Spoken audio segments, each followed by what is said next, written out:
Hello everybody and welcome to a midweek video. I actually wanted to go into a little bit more detail about the compacts that I won in an online auction. You guys were there for it live when I was bidding on it in one of my vlogs. As I'm cooking, I'm currently bidding. I'm bidding on this. It's 3 compacts. Oh no, did somebody already outbid me? And then last week they arrived in the mail and I opened them up and showed them to you. But we didn't talk about them, we didn't get into detail, and I'm here to do that now. My friend sent me the link to this estate sale. She's a vintage reseller, so she's always online scouring for goods to stock her store with. And when she comes across things that she thinks I would like, then she'll send me a little link like, hey, you might want to check this out. Or she'll be like at a yard sale and be like, oh my gosh, there's compacts here. She just knows that I'm into Avon and vintage makeup. So she sent me this link. There's like lots of compacts that you can bid on, and there was already a little bit of a bidding war going on, nothing too crazy, like $1 here, $1 there. So I got in on the game. I was like, all right, I'm gonna bid. I'm gonna see how serious these people are. I went back and forth on one of the lots and somebody was very aggressively bidding, and I'm like, oh, they want this bad. So I'm gonna back off that one and I'm gonna go bid on this other one that doesn't seem to be getting bid on as hardcore. And that same person comes over to that one. I was like, somebody is hard up for some compacts. What I did was I stopped bidding completely because all I was doing was raising the price on the lot. I waited, I cooked dinner, I sat down, I ate, and then about 5 minutes before the bid, I pulled it back up to see if it had been bid on anymore, and it hadn't. So that's when I waited till the clock ran out. Less than a minute to bid, less than a minute to bid. Ah, what is gonna happen? Just about down to the last minute. I know, it sounds kind of like a jerk move, but honestly, this person was trying to take all the compacts, and I bid on it, and I won it. I won! I'm a winner! I've never won anything like this before. I've 20 people bid on that. I won the bid, yay.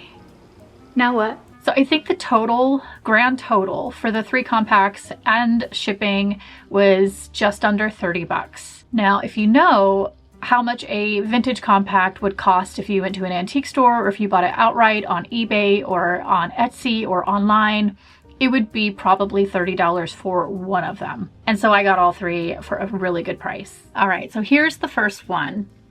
This is the one that caught my eye the most when I saw the lot. Isn't it so gorgeous? So this is a brass Elgin American with a really lovely floral design along the sides. And in the front, we have the push button that opens it up to the inside.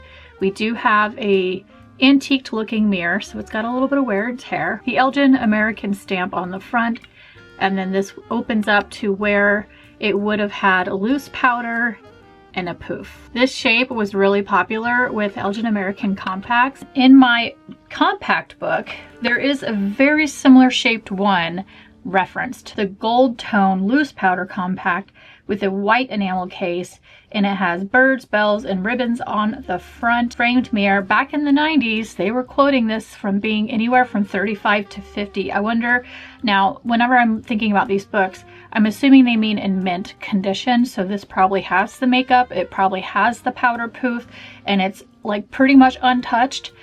Mine's loved, mine's used. Somebody really enjoyed this compact.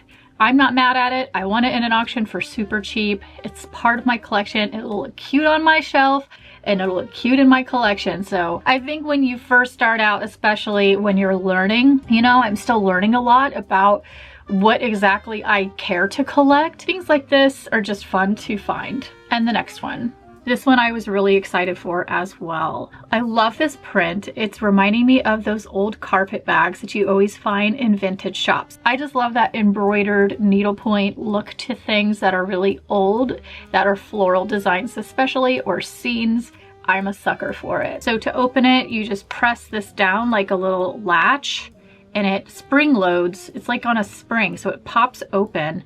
And whoever dropped it was probably absolutely heartbroken. I'm imagining that's when we lost all the product, because there is not even a trace. So that means it probably fell, broke, and they cleaned it out and just kept it because they loved the compact, which, you know, understandably so. Somebody kept this because they loved makeup.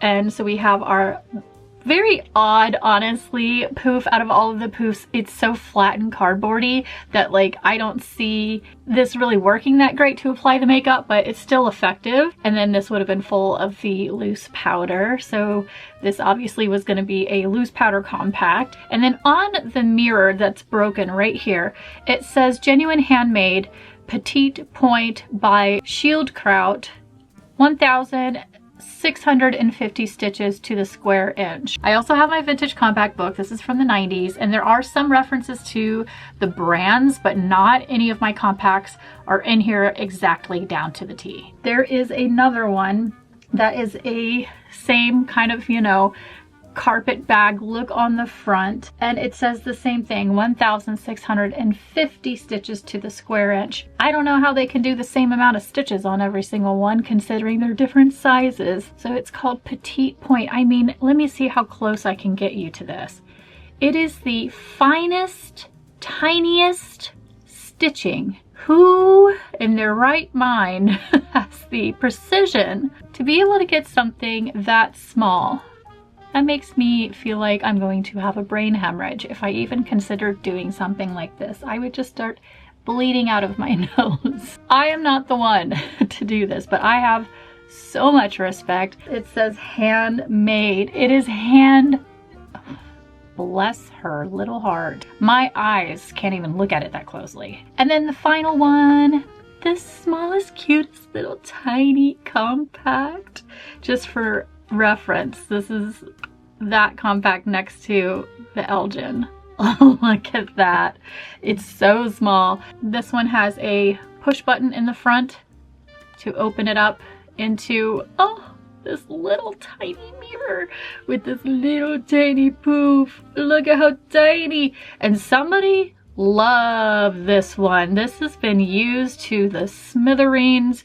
It's a trampoline. This is the only compact that actually has some product still in it. If I were to lift that up, there's loose powder, but not very much, and I don't want to keep lifting it up because I keep losing powder every time I do that. But it's just a bunch of powder under here, and you press it into it and touch up with your little poof.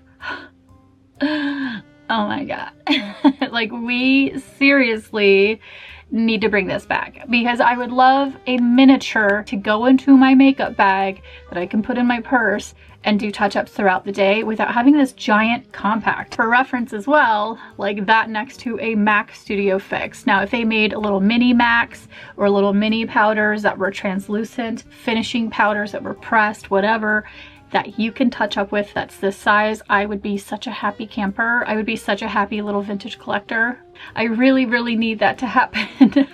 So the ones that they have in my book, this says Dorset Rex 5th Avenue is the full name. So all I've got is the name Dorset, which is on that little poof. So on the front of the poof. So you can see here, it says Dorset on the poof. Thank goodness, because that made me be able to find it. So when you go to the compact book, their Dorset Rex 5th Avenue compact has pave faux pearl lid adornment with rhinestones and larger pearls, incised border. Puff has a Rex edition and a framed mirror. Same thing, you can see the tiny little pearls and all the rhinestones, and everything was really laid in there well, because we don't have, over all of these years, I'm assuming 40s, 50s, I'm assuming, not a single one is missing. Things the way they're made these days, this would not have half of these on there still. The quality of how things were made back in the day surpasses anything you see anymore. And that's the kind of thing that makes me also really appreciate vintage. It's better, okay? It's better. We again don't have a year for this, so all three of them, no year references in the book. That's the only thing that I wish this book would do, was focus not just on the going price for things, because that doesn't help me at all. This was in the 90s when this was put together, so pricing doesn't help me whatsoever. What would help me is knowing the year to an item so that I can keep track of these things. So that's all that's missing from that. But yeah, I just wanted to share my 3 adorable little auction wins, and I'm gonna go put them on my display here, and I'll show that to you as well so you can see what they look like on my shelf all lit up. That's it. Anyway, thank you so much for watching. Please do subscribe if you're not, and I'll see you guys on the next video. Bye.